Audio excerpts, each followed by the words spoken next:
Walaupun dia mengaku beriman, walaupun berjumpa dengan Rasul, kalau perilakunya merusak, menyebarkan fitnah, membunuh sahabat Rasul, menumpahkan darah, mengubah khilafahnya menjadi kerajaan, mereka bukan sahabat Rasul. Bagaimana mungkin hadirin sekalian, hanya karena berjumpa dengan Rasul, mereka akan diselamatkan walaupun perbuatan mereka menimbulkan kerusakan. Maka apa bedanya dengan orang-orang Nasrani yang mengatakan asal orang beriman kepada Yesus sebagai juru penyelamat, apapun dosanya akan diselamatkan oleh Yesus.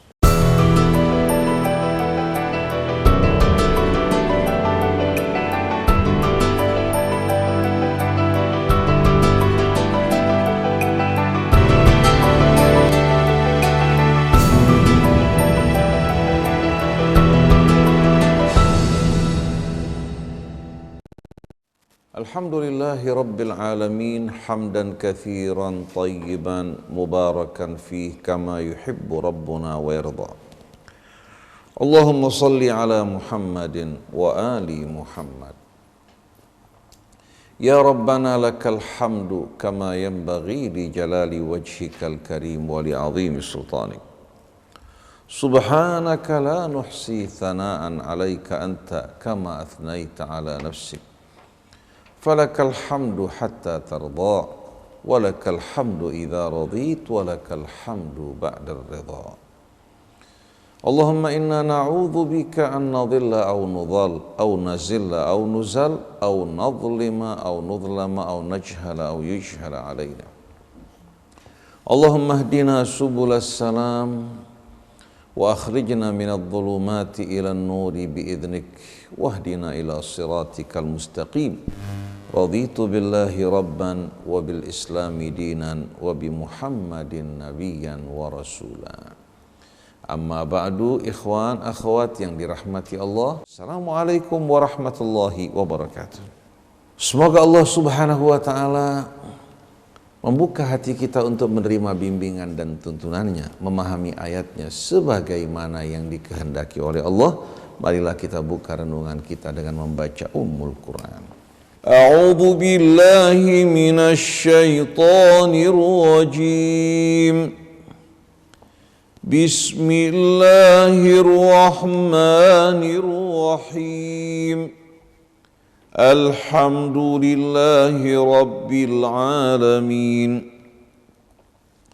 Ar-Rahmanir Rahim. Maliki yaumiddin.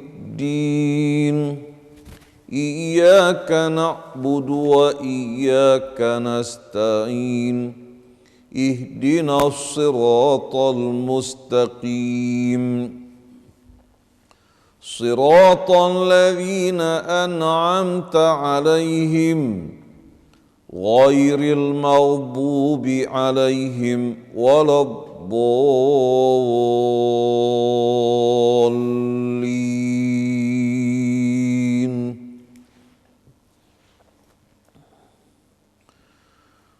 والسابقون الأولون من المهاجرين والأنصار والذين اتبعوهم بإحسان رضي الله عنهم ورضوا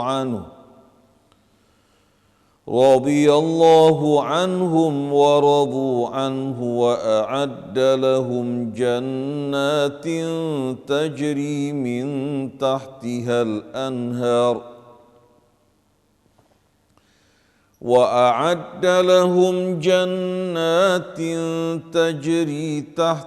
الأنهار خالدين فيها أبدا ذلك الفوز العظيم. وممن حولكم من الأعراب منافقون ومن أهل المدينة مردوا على النفاق لا تعلمهم نحن نعلمهم سنعذبهم مرتين ثم يردون إلى عذاب عظيم. وآخرون اعترفوا بذنوبهم خلطوا عملا صالحا وآخر سيئا عسى الله أن يتوب عليهم إن الله غفور رحيم خذ من أموالهم صدقة تطهرهم وتزكيهم بها وصل عليهم إن صلاتك سكن لهم والله سميع عليم ألم يعلموا أن الله هو يقبل التوبة عن عباده ويأخذ الصدقات وأن الله هو التواب الرحيم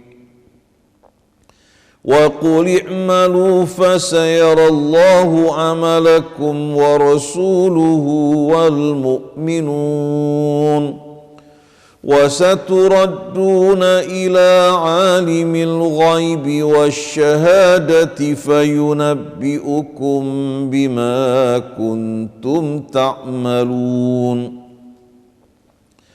وآخرون مرجون لأمر الله إما يعذبهم وإما يتوب عليهم والله عليم حكيم صدق الله العظيم صدق الله العظيم وصدق رسوله الكريم ونحن على ذلك من الشاهدين. Ikhwan, akhwat yang dirahmati Allah Subhanahu wa taala. Nabi besar kita Muhammad sallallahu alaihi wasallam yang diutus oleh Allah sebagai pembawa penabur rahmat bagi seluruh al-alamin. Beliau diutus oleh Allah Subhanahu wa taala untuk seluruh umat manusia, dan beliau memulai dakwahnya di tengah-tengah kaumnya, masyarakat Arab yang tenggelam dalam kejahiliahan, penyembahan berhala, kehidupan masyarakat yang penuh dengan kezaliman, yang kuat menindas yang lemah. Mereka terbagi ke dalam kasta-kasta. Ada kasta mulia yang di atas, ada kasta yang berasal dari golongan menengah, ada kasta yang rendah yang merupakan hamba sahaya, yang menjadi milik mereka, yang mereka pergunakan untuk berbagai macam kebutuhan-kebutuhan mereka dan diperlakukan secara tidak baik. Penyembahan terhadap berhala benar-benar mewarnai kehidupan dan masyarakat jahiliyah. Bahkan kalau kita jumpai, bukan hanya masyarakat Arab, bahkan bangsa-bangsa yang lain pun terjerumus ke dalam kesyirikan. Di antara mereka ada yang menyembah api, di antara mereka ada yang menyembah matahari, di antara mereka ada yang menyembah makhluk yang mereka persekutukan bersama Allah Subhanahu wa taala, baik dari kalangan manusia, dari kalangan rasul yang diutus Allah di tengah-tengah mereka, atau benda-benda yang terdapat di tengah-tengah kehidupan mereka yang mereka anggap memiliki kelebihan-kelebihan, yang memiliki kesaktian-kesaktian yang membuat mereka dengan mudah dipalingkan oleh Allah Subhanahu wa taala. Kezaliman mewarnai kehidupan masyarakat mereka. Mereka tenggelam dalam kejahiliahan. Akal, nalar tidak bekerja sebagaimana yang dikehendaki oleh Allah Subhanahu wa taala untuk dapat membantu manusia memilah, membedakan di antara yang baik dan buruk, di antara yang hak dan yang batil. Maka di tengah-tengah kehidupan masyarakat Arab yang semacam ini, Demikian pula bangsa-bangsa yang lain yang tenggelam dalam kejahiliahan. Cahaya kebenaran hampir dapat dikatakan telah padam. Maka Allah mengutus Nabi dan Rasulnya.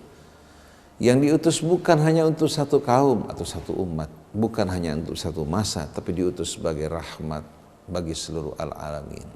Dan dia merupakan Nabi dan Rasul penutup yang menerima kitab yang terakhir. Dalam kitab ini Allah telah menjelaskan bimbingan dan petunjuk yang mencakup seluruh aspek kehidupan manusia.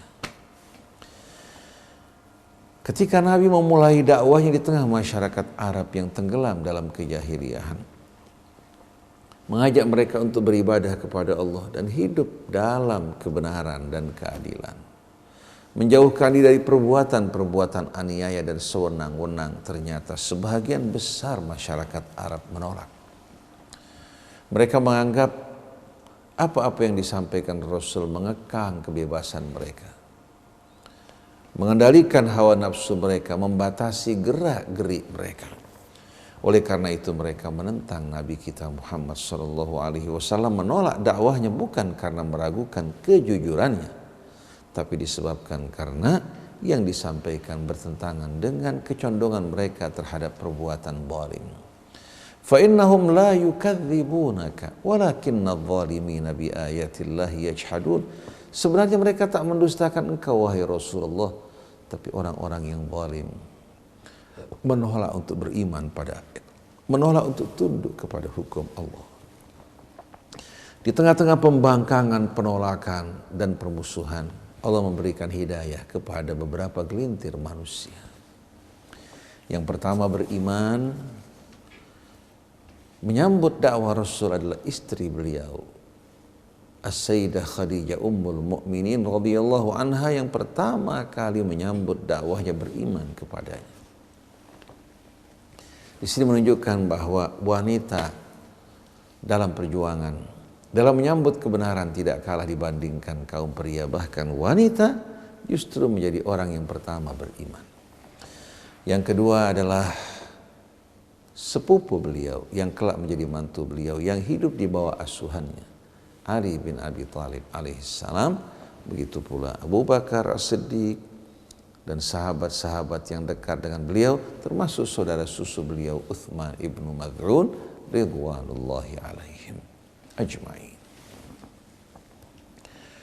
Mereka beriman kepada Allah, mereka juga menyambut dakwah Rasulnya dengan menghadapi tekanan, ancaman, demikian pula intimidasi dan blokade yang mereka lakukan. Kemudian dari kalangan hamba sahaya masuk ke dalam Islam seperti Bilal bin Rabah. Demikian pula Yasir, Sumayyah dan putra mereka Ammar bin Yasir. Maka para pemuka Quraisy dengan geram menyiksa mereka, menganiaya mereka, memaksa mereka untuk keluar dari keimanan mereka. Kalau tidak mereka akan membinasakan orang-orang yang beriman pada Rasulnya. Mereka menyiksa Yasir dan Sumayyah hingga binasa. Tapi tetap mereka mengatakan ahad, ahad, ahad. Artinya mereka beriman kepada yang ahad dan rela mengorbankan apapun demi keimanan mereka. Suhaib Ar-Rumi, Khabbab ibn al-Arad juga merasakan penderitaan, demikian pula Bilal. Tapi semua itu tidak membuat mereka berpaling dari kebenaran atau berkeluh kesah dalam menghadapi cobaan. Selama 13 tahun Nabi menghadapi tekanan, menghadapi betul-betul ancaman, bahkan pernah diboikot selama 3 tahun di tempat yang bernama Lembah Abi Thalib bersama istri beliau As-Sayyidah Khadijah dan sahabat-sahabat yang beriman. Tapi ternyata semua itu tidak dapat menghentikan dakwah Nabi kita. Mereka berdaya upaya untuk membujuk, merayu hingga mengancam, terakhir mereka berupaya untuk melakukan pembunuhan terhadap Nabi. Allah memberitahukan kepada nabinya rencana tersebut dan memerintahkan dirinya untuk berhijrah di jalan Allah menuju kota Madinah, di mana penduduk Madinah, pemuka mereka dari kalangan Aus dan Khazraj telah berulang kali menemui Rasul di tempat yang bernama Aqabah. Seusai ibadah haji, di sana mereka mendengarkan dakwah Rasul. Mereka beriman. Kemudian pada pertemuan yang terakhir disaksikan oleh paman Nabi Abbas ibnu Abdul Muttalib, mereka bertanya, apa yang kami akan terima bila kami membela kamu, melindungi kamu, dan memperjuangkan dakwahmu? Nabi mengatakan syurga. Mereka mengatakan sungguh imbalan yang amat menarik dan besar dan menguntungkan. Bukan dunia yang mereka inginkan, bukan pula jabatan, tapi syurga dan ampunan Allah. Maka tibalah saatnya Nabi berhijrah dari Mekah menuju Madinah bersama Abu Bakar As-Siddiq radhiyallahu anhu. Setelah sebelumnya sebahagian sahabat pria dan wanita berhijrah menuju Habasyah, kemudian setelah itu mereka bergabung bersama Nabi di kota Madinah. Di antara mereka ada orang-orang yang suami mereka meninggal dunia seperti Ummu Salamah. Bahkan ada yang ditinggalkan suaminya seperti Ummu Habibah, salah satu istri Nabi yang merupakan putri dari Abu Sufyan, yang beriman kepada Nabi ketika ayahnya, saudara-saudaranya masih memusuhi Nabi kita secara terang-terangan. Maka berhijrah Nabi bergabung dengan kaum Aus dan Khazraj yang beriman. Mereka membela, melindungi Nabi kita Muhammad sallallahu alaihi wasallam dengan segenap yang mereka miliki, sebagaimana mereka melindungi anak mereka dan keluarga mereka. Yang berhijrah bersama Nabi dan menyusul, meninggalkan kampung halaman mereka, harta benda mereka, rumah-rumah mereka, mereka dikenal dengan kaum muhajirin. Sedangkan yang menyambut Rasul, melindungi Rasul dan para sahabat, yang menempatkan mereka di rumah-rumah mereka, mengutamakan orang yang berhijrah dari diri mereka dan keluarga mereka, dikenal dengan kaum Ansar. Allah tidak menyebutkan nama suku mereka Aus dan Khazraj, tapi Nabi memberikan nama mereka dengan nama Al-Ansar. Yang berhijrah tidak menyebutkan suku-suku mereka, tapi mereka disatukan dalam nama hijrah untuk menghindari lahirnya, munculnya kefanatikan terhadap suku golongan yang menciptakan sekat-sekat. Nah, dua golongan ini merupakan hadirin sekalian pendukung utama dari Nabi kita Muhammad sallallahu alaihi wasallam. Orang yang berhijrah meninggalkan kampung halamannya, rumahnya, keluarganya, hartanya dengan penuh kecintaan pada Allah dan Rasulnya. Mereka berkata, bi abi wa ummi anta ya Rasulullah, kami tembus dirimu dengan ayah ibu kami. Kaum Ansar menyambut mereka, menempatkan mereka di tempat yang mulia, bahkan mengutamakan mereka, kaum muhajirin, dari diri mereka sendiri. Bukan hanya untuk satu hari, bukan satu minggu, bukan satu bulan, hingga bertahun-tahun mereka berdiam di rumah kaum Ansar, hingga Allah memberikan kemudahan kelapangan bagi mereka kaum muhajirin untuk dapat memiliki rumah kediaman. Kedua golongan ini, baik itu kaum muhajirin dan kaum Ansar, merupakan tauladan bagi kita dalam keislaman kepada Allah, dalam pengorbanan, ketaatan, ketundukan kepada kitabnya, demikian pula sunnah-sunnah nabinya.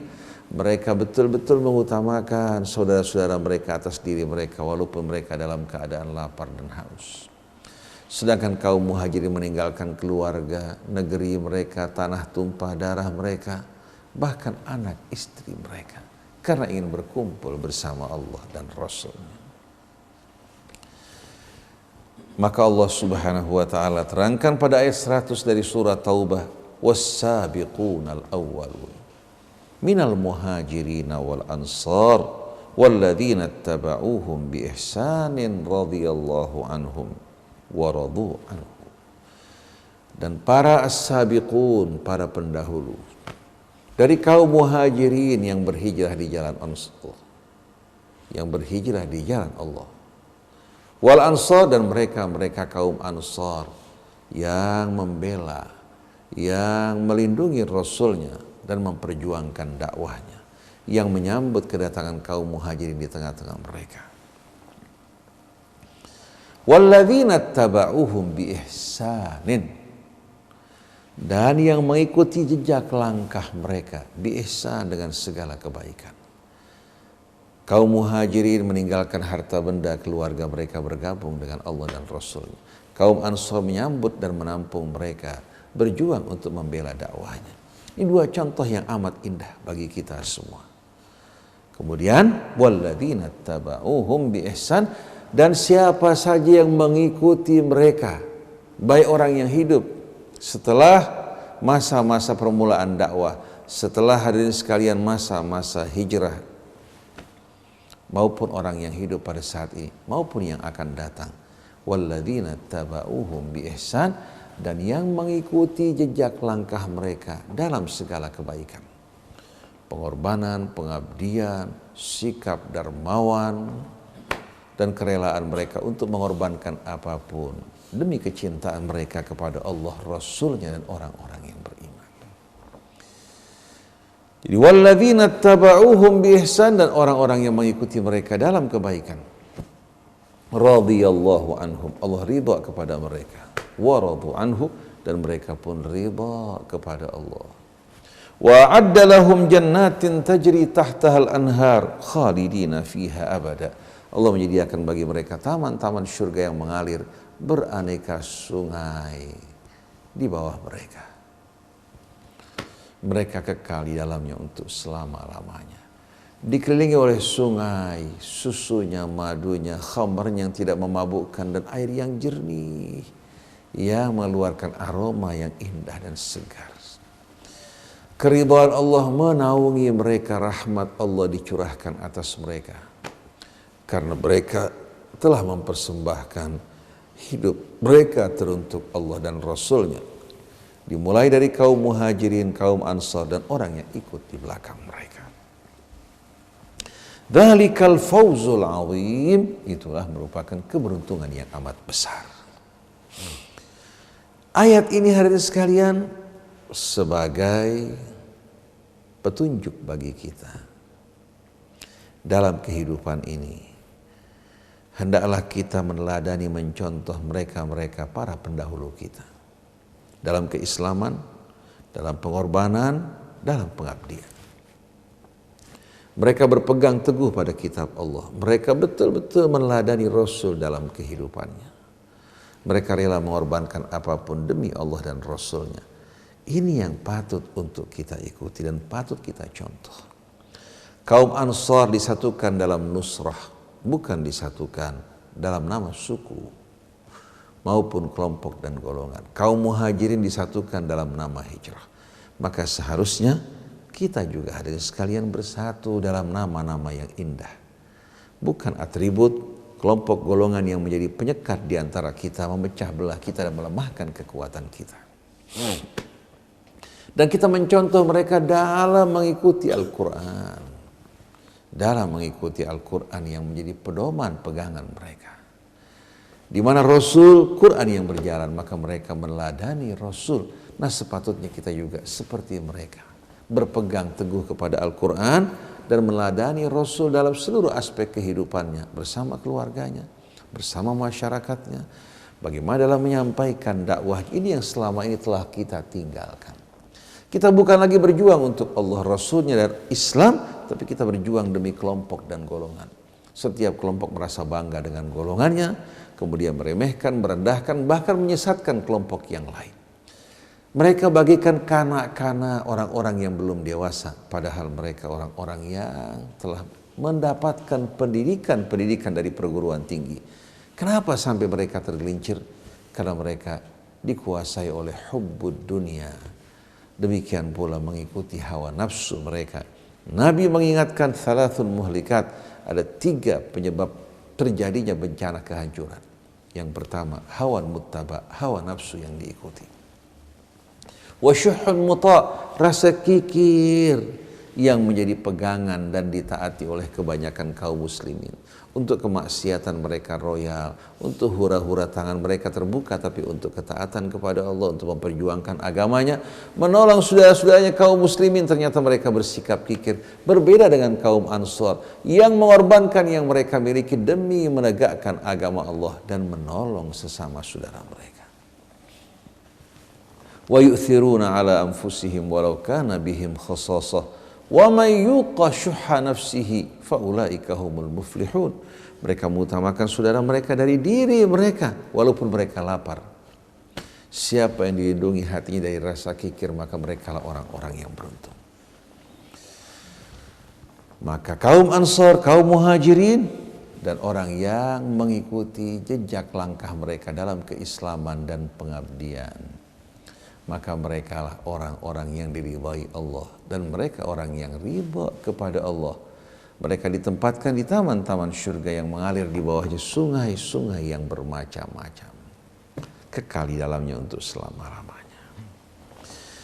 Nah, para ikhwah, sebagian orang mengatakan bahwa ayat ini sebagai bukti kita wajib untuk mengikuti sahabat. Kita wajib untuk mengikuti sahabat. Memang mengikuti sahabat, meneladani mereka dalam mencintai Allah, Rasulnya, dalam berserah diri kepada Allah, berpegang pada kitab Allah, itu merupakan satu keharusan. Itu merupakan satu keharusan kita mencontoh, meneladani bagaimana kehidupan mereka dalam berkorban dan mengabdi kepada Allah.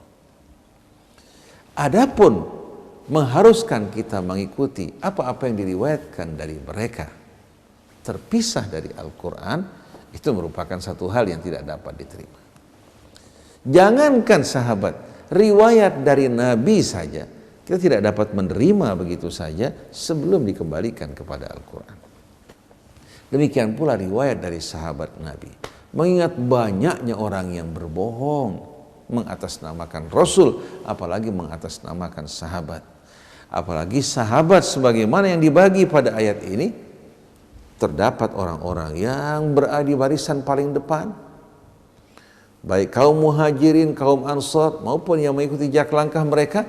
Terdapat juga yang diberikan nama sahabat, tapi mereka orang yang menyimpan kekafiran dalam hati mereka, karena mereka orang-orang munafik, menyembunyikan kekafiran dan menampakkan keimanan. Jangankan kita, Nabi saja tidak kenal mereka. Nabi saja tidak mengenal mereka. Oleh karena itu, menerima riwayat dari mereka terpisah dari Al-Quran akan menjerumuskan kita dengan mudah ke dalam kebohongan. Maka sahabat dalam pengabdian mereka, pengorbanan mereka merupakan contoh bagi kita semua, termasuk keluarga Nabi kita yang hidup bersama Rasul, As-Sayyidah Khadijah Ummul Mukminin, begitu pula Ali bin Abi Thalib, begitu pula As-Sayyidah Fatimah, begitu pula Al-Hasan wal Husain. Mereka-mereka yang berkorban untuk Allah Subhanahu wa taala dan Rasulnya. Keluarga Rasul dengan para sahabat hidup berdampingan dengan penuh kerukunan. Kita saksikan bagaimana Abu Bakar, Umar yang merupakan mertua Nabi kita Muhammad sallallahu alaihi wasallam, sedangkan Uthman dan Ali menantu-menantu Nabi.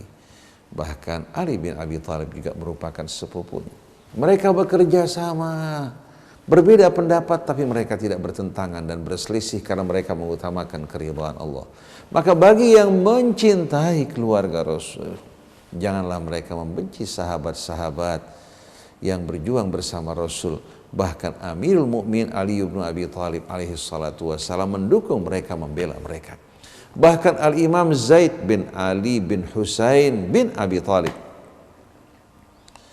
ketika datang kalangan-kalangan ghulat ekstremis Syiah meminta kepada Zaid untuk bercuci tangan dari sahabat besar seperti Abu Bakar, Umar dan Uthman, Zaid bin Ali mengatakan, atawallahum kama yatawallahum ajdadi, saya menjadikan mereka sebagai wali-wali saya, pemimpin-pemimpin saya, sebagaimana kakek-kakek saya pun menjadikan mereka sebagai pemimpin-pemimpin mereka. Maka jangan kita memisahkan di antara Ali dan para sahabat seperti Abu Bakar, Umar, Uthman, atau memisahkan Abu Bakar, Umar, Uthman dari Ali. Siapa yang mengaku mengikuti sahabat, mereka pasti akan mencintai keluarga Rasulnya, karena sahabat Nabi pun mencintai keluarga Rasul. Siapa yang mengaku mencintai keluarga Rasul, mereka juga akan mencintai sahabat-sahabat Nabi kita Muhammad sallallahu alaihi wasallam dari para as-sabiqin, dari kalangan Muhajirin maupun Ansar. Tapi ada sebahagian orang yang berhati busuk, licik, mempunyai tujuan yang tidak baik. Baik dari orang yang mengaku sebagai pengikut keluarga Rasul, ternyata mereka memanfaatkan pertentangan ini untuk keuntungan kepentingan mereka dan menimbulkan fitnah di antara umat Islam. Begitu pula dari orang-orang yang mengaku sebagai ahlus sunnah, dari kalangan takfiri mereka juga berupaya untuk menimbulkan fitnah melalui pertentangan antara sahabat-sahabat Nabi kita Muhammad sallallahu alaihi wasallam. Kita mencintai keluarga nabinya, mencintai sahabat nabinya, dan kita diperintahkan Allah untuk meneladani mereka dalam pengorbanan, pengabdian, demikian pula berserah diri kepada Allah, baik kaum muhajirin maupun kaum ansar. Adapun dalam agama kita Allah telah turunkan Al-Quran sebagai pedoman, raca dan mizan. Sunnah-sunnah Nabi kita yang merupakan wahyu yang sama selaras dengan Al-Quran. Yang tidak selaras dengan Al-Quran kita yakin bahwa itu merupakan kebohongan. Allah perintahkan mencatat Al-Quran, Nabinya pun mengumpulkannya. Tapi kalau hadis, Nabi melarang orang menulisnya. Dengan mengacu kepada Al-Quran, orang dapat membedakan mana yang benar dari riwayat yang diriwayatkan dari beliau dan mana yang palsu. Jadi Allah Subhanahu wa ta'ala menegaskan bahwa Allah ridha kepada mereka para pendahulu, orang-orang terdepan dari kalangan muhajirin dan ansar, dan orang yang mau mengikuti jejak langkah mereka. Adapun berkaitan dengan prinsip agama kita, Allah tidak biarkan kita terombang-ambing dalam kebingungan. Satu mengatakan mengikuti sahabat A, satu mengikuti sahabat B, satu mengikuti tabi'in, satu mengikuti imam fulan, tapi Allah jadikan Quran sebagai tolok ukur. Riwayat dari sahabat belum meyakinkan kita hingga benar-benar kita temukan kecocokannya dengan Al-Quran, tidak menyimpang daripadanya. Bukan hanya asal kita mengatakan Abu Bakar berkata, Umar berkata, Utsman berkata, Ali berkata, tapi kita ingin di samping melihat sanadnya, mata rantai riwayatnya, kita melihat kandungan dan kontennya. Tidak cocok dengan Al-Quran, kita katakan bahwa ini merupakan kedustaan atas nama mereka. Setelah Allah menerangkan kepada kita tentang kaum muhajirin dari Ansar maupun kepada pendahulu dari kalangan muhajirin maupun Ansar yang Allah ridhai dan mereka pun ridha kepada Allah, Allah terangkan bahwa di antara orang-orang yang dianggap sebagai sahabat terdapat orang-orang munafik. Wa mimman haulakum minal a'rabi munafiqun. Di antara orang-orang Badui yang terdapat di sekeliling kalian adalah orang-orang munafik yang menyembunyikan kekafiran di hati, menampakkan keimanan di luar. Wa min ahlil madinati maradu ala nifaq, bahkan dari penduduk Madinah terdapat orang-orang yang amat mendalam dalam kemunafikan dan pembangkangan. La ta'lamuhum, kamu tidak tahu mereka wahai Rasulullah. Nahnu na'lamuhum, tapi kami tahu tentang mereka. Jadi dari sekeliling orang-orang yang berada di sekeliling Nabi dari kalangan Arab Badui terdapat orang-orang munafik, bahkan dari penduduk Madinah terdapat orang-orang munafik yang amat dalam kenifakan kemunafikan mereka. Kamu tidak tahu mereka, tapi kami mengetahui mereka. Artinya, jangan gampang kita langsung menerima begitu saja. Orang berjumpa dengan Rasul, bertemu dengan Rasul, kita mengatakan bahwa dia sahabat. Belum tentu. Abdullah bin Ubay bin Salul sebagai pemimpin kaum munafik. Di antara pengikut-pengikutnya banyak orang yang menyembunyikan kekafiran, menampakkan keimanan dan keislaman.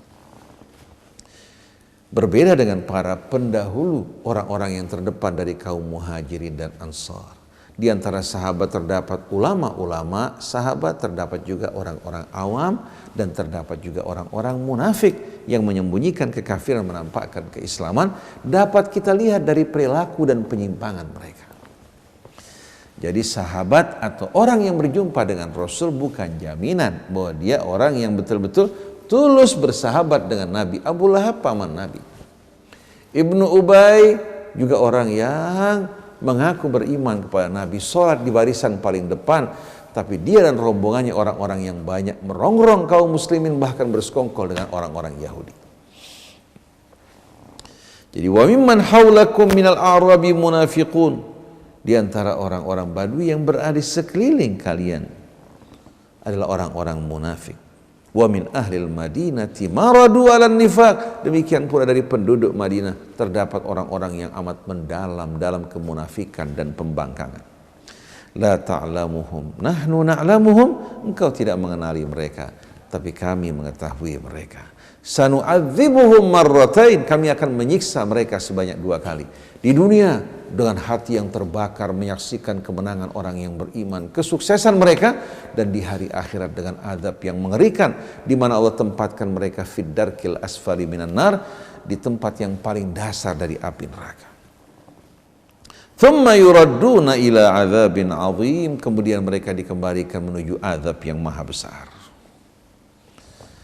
Nah, di samping orang-orang munafik yang menyembunyikan kekafiran bahkan mendalam dalam keingkaran dan pembangkangan, wa akharuna tarafu bidzunubihim. Di antara mereka terdapat orang-orang yang mengakui dosa dan kesalahan mereka. Khalatu amalan salihan wa akhara sayyi'a.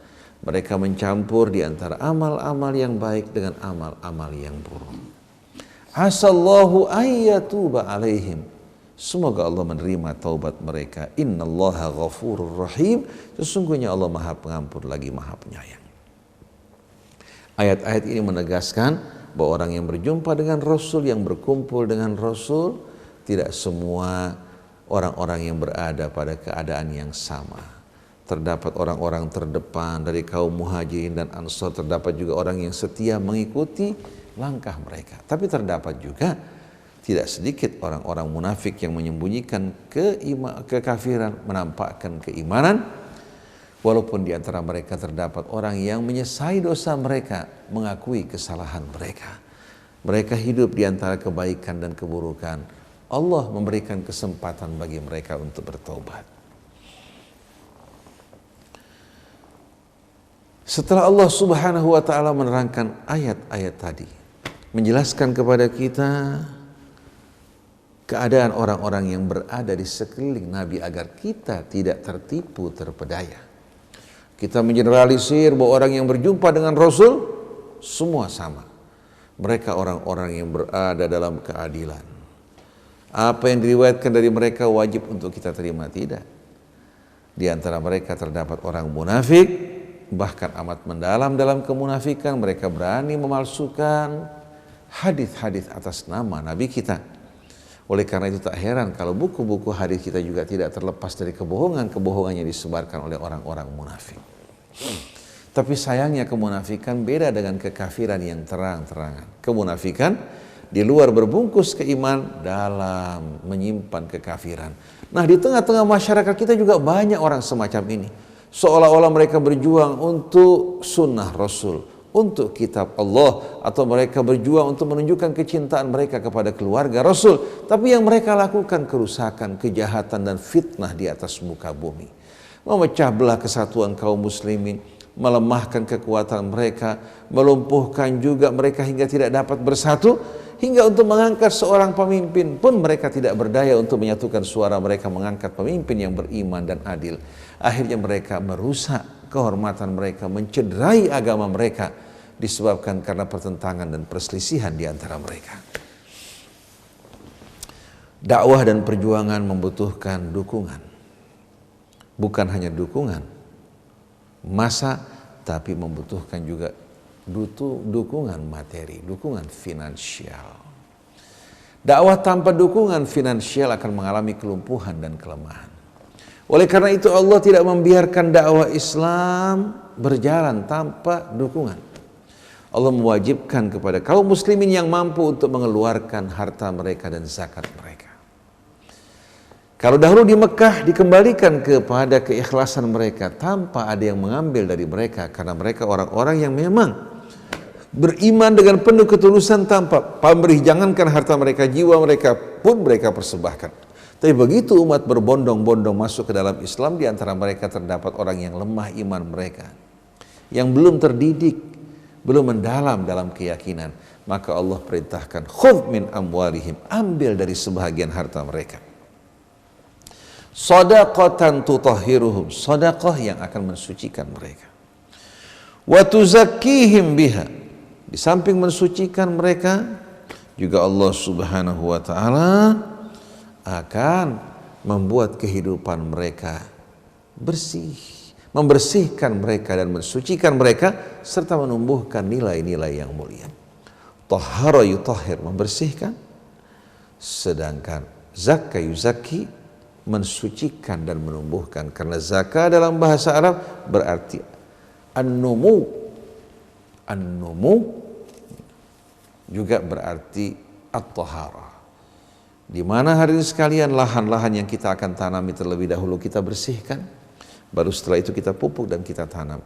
Maka zakat ini samping membersihkan harta kita, membersihkan diri kita, membersihkan usaha kita dari hal-hal yang tidak baik, juga akan menumbuhkan keberkahan, kemuliaan dalam jiwa kita, dan juga keimanan, keyakinan kepada Allah, dan juga akan mengembangkan harta kita berkembang dalam kebaikan, penuh rahmat dan keberkahan. Maka ambillah sebahagian dari harta mereka untuk membersihkan mereka dan mensucikan mereka. Membersihkan dan mensucikan, menumbuhkan dan mengembangkan. Wassalli alaihim, dan berdoalah untuk mereka. Berselawatlah wahai Rasulullah untuk mereka. Allah mewajibkan kita untuk berselawat pada nabinya, tapi Allah juga perintahkan nabinya untuk berselawat, berdoa untuk umat yang mengeluarkan zakat. Begitu pula kita, kalau kita menerima amanat zakat, hendaklah kita mendoakan orang yang mengeluarkan zakat, agar Allah Subhanahu wa ta'ala memberikan ganjaran pada apa yang diinfakkan. Ajarakallahu fima a'tait wa barakallahu laka fima abqait. Allah memberikan ganjaran pada apa yang kamu keluarkan dan keberkahan pada apa yang kamu sisakan. Dan zakat ini hadirin sekalian merupakan satu keharusan, kewajiban yang tidak kalah pentingnya dengan sholat. Di mana ada sholat, ada zakat. Sholat menghubungkan kita dengan Allah, sedangkan zakat betul-betul dapat memelihara hubungan di antara sesama manusia, menjaga keseimbangan hingga harta benda tidak dimonopoli oleh si kaya dan berbuat semena-mena kepada si fakir dan si miskin. Jadi ambillah dari sebahagian harta mereka sebagai sedekah yang membersihkan dan mensucikan mereka, dan berselawatlah untuk mereka. Inna salataka sakanul lahum, sesungguhnya selawatmu, doamu menenteramkan hati mereka. Wallahu sami'un alim, sesungguhnya Allah maha mendengar lagi maha mengetahui. Lalu Allah ingatkan, sedekah yang kita keluarkan dengan penuh ketulusan akan diterima dan disambut oleh Allah.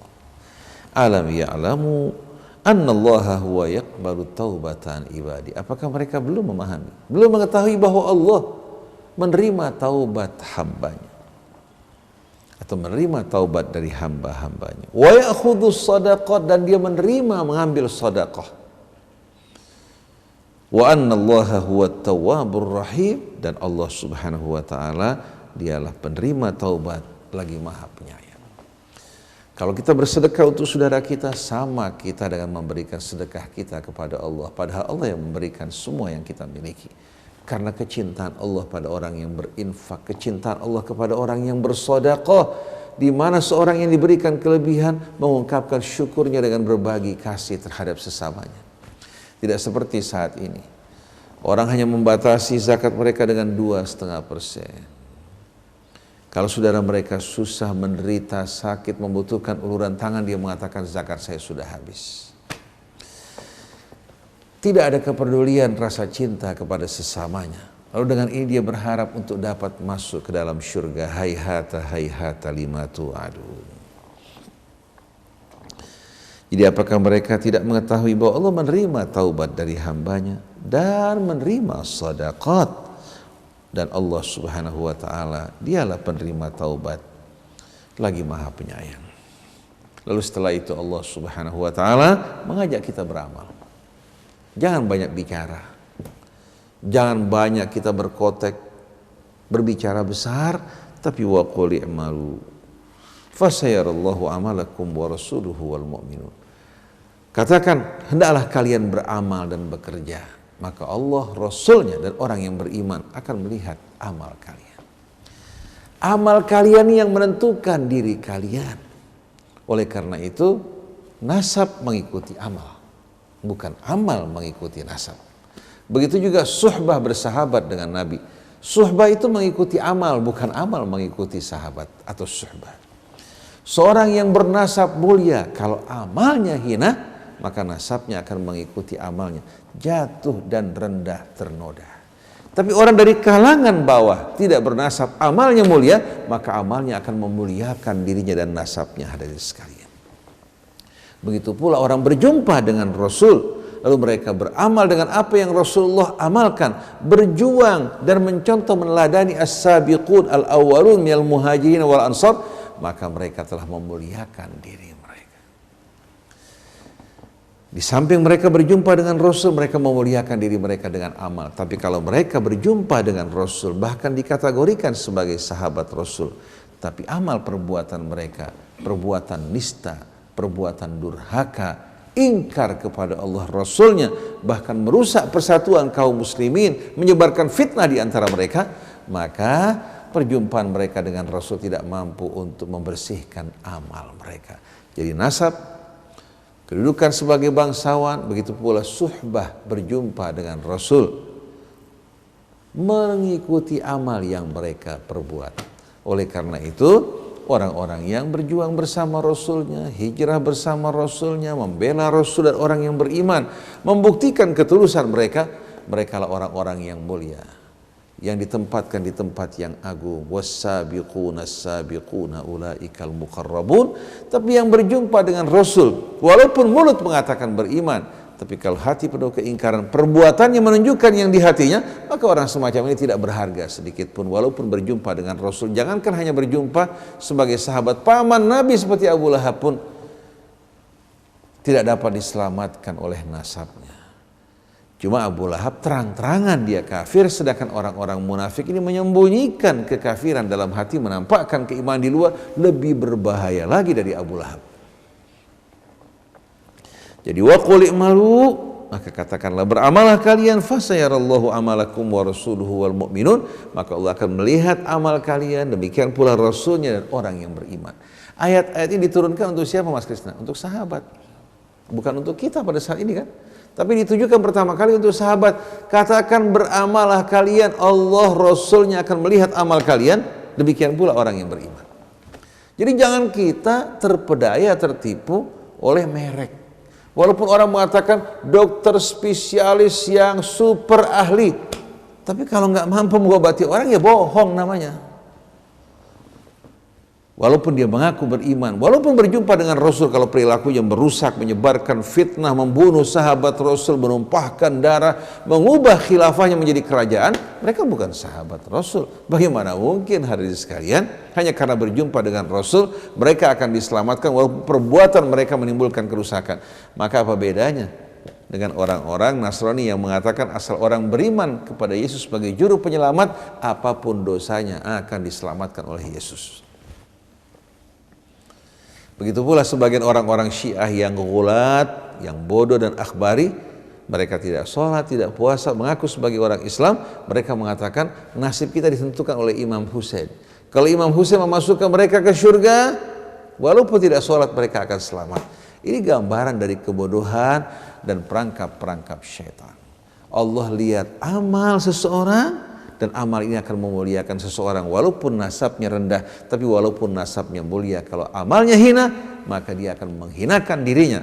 Begitu pula orang yang berjumpa dengan Nabi kita Muhammad sallallahu alaihi wasallam. Oleh karena itu banyak orang berupaya memalingkan kita dari Al-Quran, kemudian mengajak kita katanya untuk mengikuti sahabat dan salaf. Padahal riwayat-riwayat dari sahabat, dari salaf tersebut merupakan riwayat-riwayat yang tidak terjamin kebenarannya. Mereka dengan sengaja meninggalkan Quran yang pasti kebenarannya. Karena apa? Karena mereka tidak tulus beriman kepada Allah maupun berserah diri, tapi ingin cari-cari jalan supaya fatwa mereka bisa membenarkan orang-orang yang memberikan keuntungan, kepentingan bagi mereka, baik itu raja, baik itu penguasa, baik itu orang-orang dari kalangan konglomerat. Lalu mereka bilang, ini merupakan sunnah-sunnah dari salaf as-salih dan sahabat Rasul. Padahal sahabat Rasul bercuci tangan dari mereka. Begitu pula keluarga Rasul bercuci tangan dari kalangan Syiah yang mengaku sebagai pengikut mereka, tapi menodai kehormatan Islam, menimbulkan fitnah, kemudian melakukan perbuatan-perbuatan rendah yang tidak patut dilakukan oleh orang-orang yang beriman. Oleh karena itu cukup sudah, jangan bawa nama-nama yang hanya akan menimbulkan pertentangan, perselisihan di antara umat. Lebih baik kita menjadikan diri kita sebagai orang-orang yang muslimin, berserah diri kepada Allah, berpegang pada talinya dan tidak berpecah belah sebagaimana yang diingatkan Al-Quran.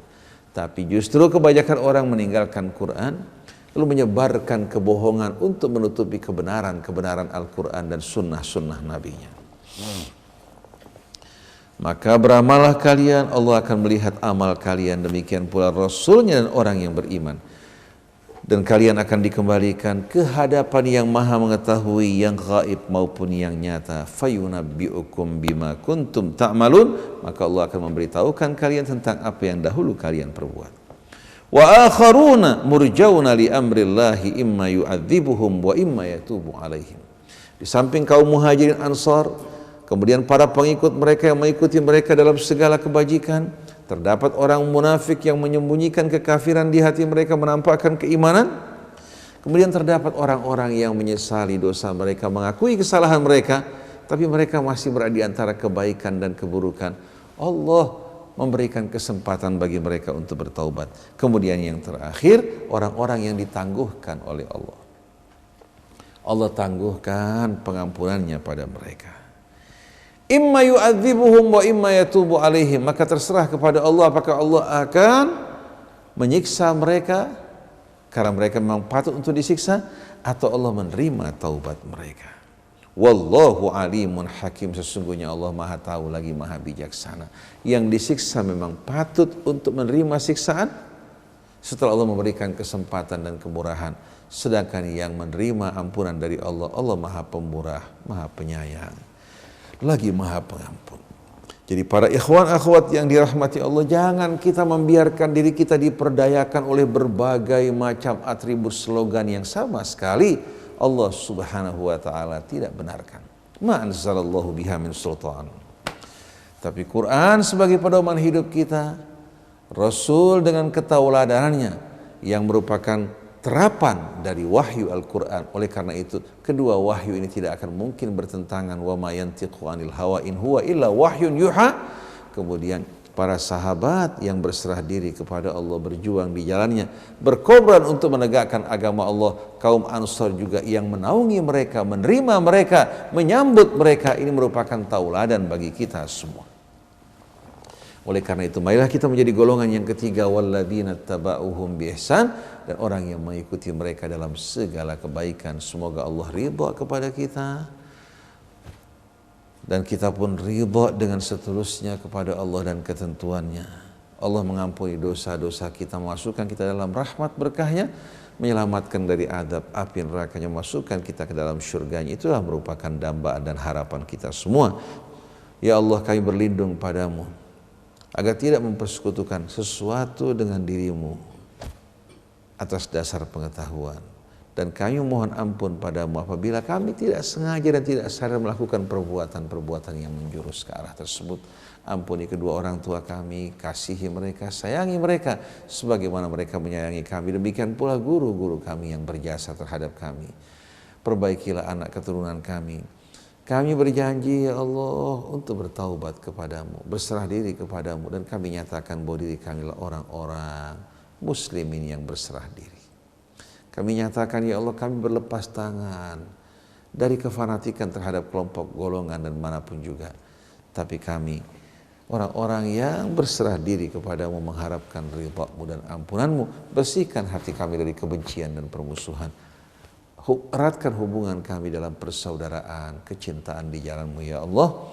Dan wafatkan kami dalam keadaan muslimin. Kumpulkan kami bersama Nabi-Mu dan hamba-hambamu yang beriman. Subhanakallahumma wa bihamdik, asyhadu an la ilaha illa anta, astaghfiruka wa atubu ilaik, wal afu minkum. Wassalamualaikum warahmatullahi wabarakatuh. Rahman ya Rabbi antar rahim, ya Rabbi antal malik al-quddus. القدوس يا ربي أنت السلام يا ربي أنت المؤمن يا ربي أنت المهيمن يا ربي أنت العزيز يا ربي أنت الجبار يا ربي أنت المتكبر يا ربي أنت الخالق يا ربي أنت البارئ يا ربي أنت المصور يا ربي أنت الغفار يا ربي أنت القهار